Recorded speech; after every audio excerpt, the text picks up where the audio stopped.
live. Yeah, we going live. Hey, we going live. Yeah, we going live. Yeah, we going. Yeah, we going. Yeah, we going live. From the 50-yard line, we going live. From the 50-yard line, we going live. From the 50-yard line. Hey. Hello, beautiful people. Hello. I am Jarrett, the football genius Burgess. And I'm Stephanie Fitzpatrick, aka the Advantage Coach. I gotta say something first, because this is episode 151. Yeah. And looking at the numbers, it looks like people weren't as happy to have me back as we thought that they would be. I was like, dang. Well, this don't look like nothing like before I left. Stop. I was like, listen, we tired of you.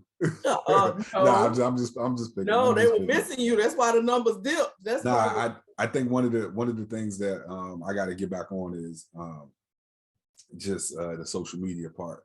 Yeah, you know, letting people know we even doing anything. Right. Yeah, stuff has just been so difficult to do. Like even me posting the videos, has been very difficult lately, and so I just got to be a little more diligent about it. It's not that it can't be done or it's impossible to be done.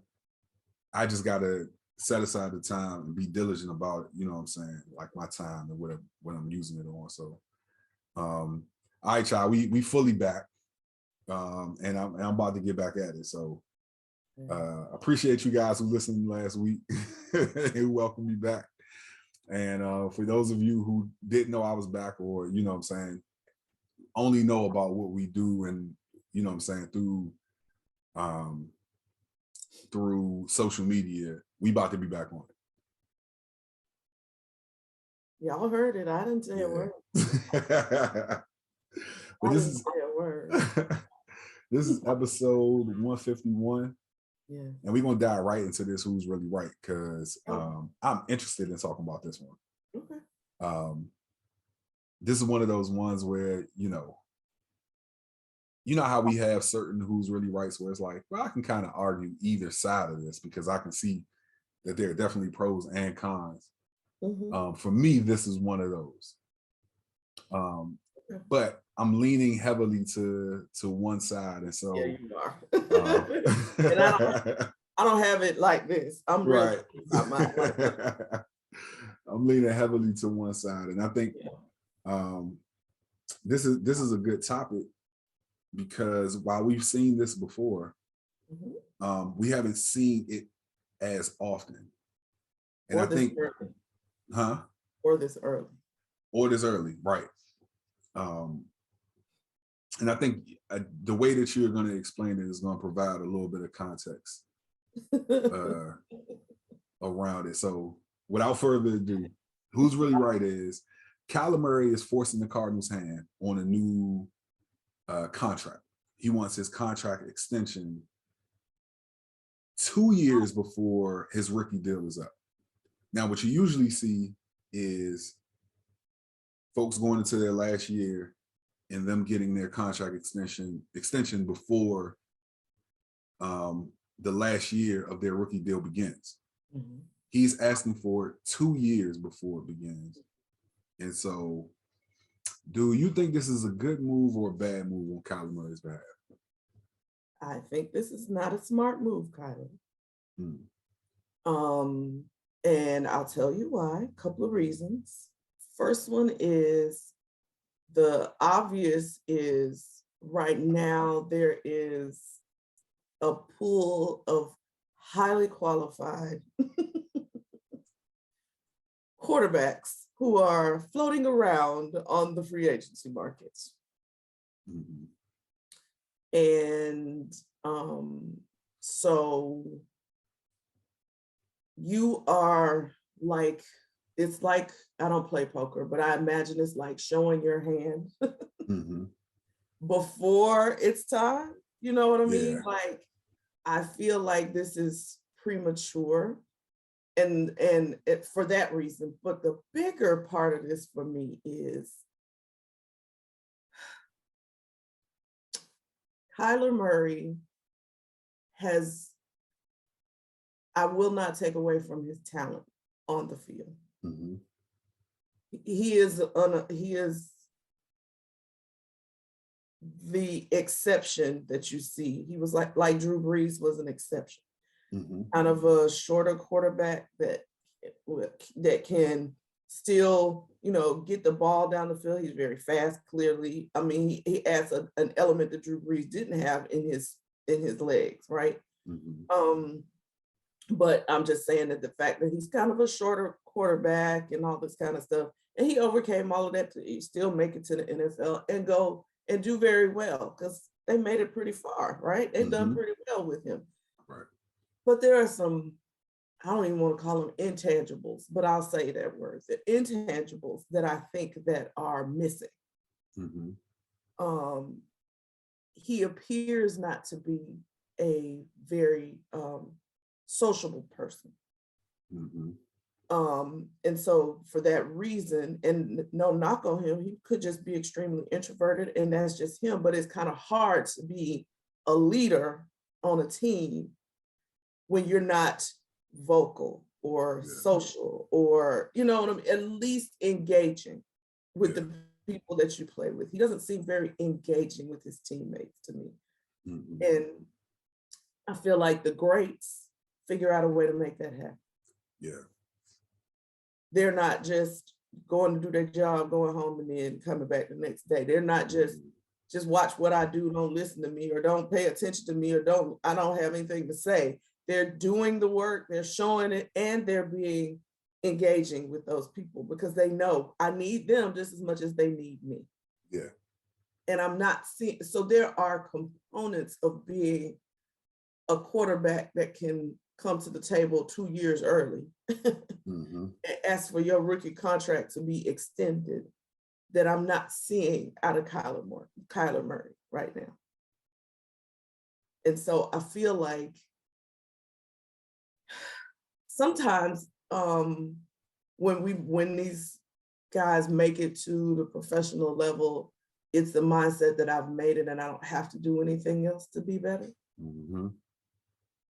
And I feel like that is the wrong sentiment to have, right, especially at quarterback. You need to always be working towards being better. And that's not just in your skill set, that's in all areas and aspects of being a leader. Mm-hmm. And I feel like he has just said, I'm good enough on the field. That's what you're gonna get. He might be giving it 110% to improve upon his skill set as a quarterback, but are you improving upon your leadership skills? Mm-hmm. Are you even making an effort? Right. So for me, it's those two things. One, boo-boo, it's too many exceptional, not even good, exceptional quarterbacks out here that could easily come in and do what you do plus more. And again, just the intangibles. You gotta just the intangibles of being a leader. I feel like those things, he has not done those things to put himself in a position to kind of force the hand of the Cardinals at this point, so to speak. So, first, let me say, just one, I guess, kind of update to one of the things that you said, as far as the QBs who are available. There are QBs who are available via trades, like it was Green Bay Packers. Right. You know what I'm saying? Aaron Rodgers, obviously, Jimmy Garoppolo. But the unrestricted free agents who are on the market now, we know Ben Roethlisberger is going to retire, but Ryan Fitzpatrick, Andy Dalton, Cam Newton, Tyrod Taylor, Jameis Winston, Jacoby Brissett, Teddy Bridgewater, Marcus Mariota, Joe Flacco, Mitchell Trubisky. Huh? I said he's still playing. I'm sorry. Who? Mariota? Yes. Yeah, he was in Oakland last year. I mean, Las Vegas. I feel like he was in Las Vegas last year. Okay. But so those are the top 10 quarterbacks that are on free agents. Free agents. Yeah, Sorry that they could just that. bring them in. Yeah. You know, the Cardinals would have to give up something for those other quarterbacks, which is where I think the leverage lies, because how much are the Cardinals willing to give up? Because giving up something in order to get those quarterbacks, you can't just get rid of Kyler Murray at this point. You know what I'm saying? Like, you can't just cut him or anything like that. Mm-hmm. You would take some major hits. And this is why I think that he has at least some leverage. Mm-hmm. Now, I think that he overplayed his hand in as far as when he made the decision to put it out in the media, or even go to the team to say, all right, I want to deal now. Right. The other person that we talked about this during our production meeting, the other person that we saw do this was Ezekiel Elliott. Yep. But he waited until camp was about to start to do it. And it's like, okay, we don't have him in camp now. We need to hurry up and get him in here. So he created that leverage. Right. We feel the loss. We feel him not being here. Yeah. Right. Yeah. The unfortunate part is they almost kind of have to acquiesce to his demand as far as a salary, because and this was a bad move by the Cardinals. You just re-upped your GM. You just re-upped your head coach, right? Now, whatever move they make, you know, it's like a house of cards. Whatever move they make will determine whether that house stands or whether it falls on its face. Because if you say, I'm going to bring in another quarterback, let's say I'm going to trade for Jimmy Garoppolo, which the 49ers are smarter than that because they're in the same division. Right. Or I'm going to trade for Aaron Rodgers, which Green Bay already came out and said, we're probably not going to trade him within the conference. Right. So what quarterback are you going to be able to trade for? And what quarterback is on the free market right now that you would say, oh, I'd take him over Kyler Murray? That's tradable or that's free agent? Free agent. Yeah, well, that list isn't, that's different. That free agency, I misspoke, right. But that free agency list is not as loaded as I think about an Aaron Rodgers or Jimmy Garoppolo or Russell Wilson, or, you know what I'm saying? Like, these are the people that I'm thinking about, like, bruh. Right. But you know, and just by process of elimination, like, we would have to remove those three names anyway, because teams don't typically trade their quarterback within the same division. Right. And then Green Bay already said they're not trading within the conference. And they said that nobody even reached out to them for a trade. And so with him doing this, and while I feel like it was the wrong time, I feel like he still has the leverage. Given the fact that they drafted him where they drafted him, and given the fact that they just extended the head coach and the GM. So if they make a horrible move, they aren't going to be so quick to release, you know what I'm saying, or to fire the head coach and the GM. So while I agree with you from the standpoint of, and you know, we only hear the things that have come out of the locker room. Larry Fitzgerald's dad came out and made some remarks about, you know, Kyler Murray and about, you know, him being spoiled and stuff like that. So those are the things that we have to go off. And so when hearing those things, it sounds like there is some maturing that needs to happen. And you don't want to invest that type of money in a quarterback. But the way that the quarterback market has been set up, it's been set up in a way that you kind of have to. Or you're going to be stuck with let me go get a Teddy Bridgewater for a year to see how that does for us, and it doesn't work. Or we're going to go get Ryan Fitzpatrick, and in his almost early 40s, he's going to get injured, and our season's going to be a wash anyway. No pun intended.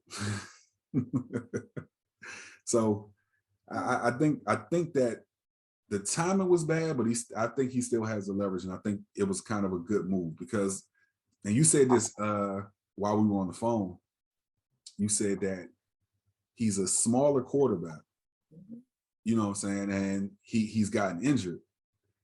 That's not going to get much better, you know what I'm saying? Certainly not the height, but know you he can't do anything about that. if he's been running around, and I don't know if you saw this, but during the playoffs and probably the last couple of games of the season, he made a concerted effort not to run.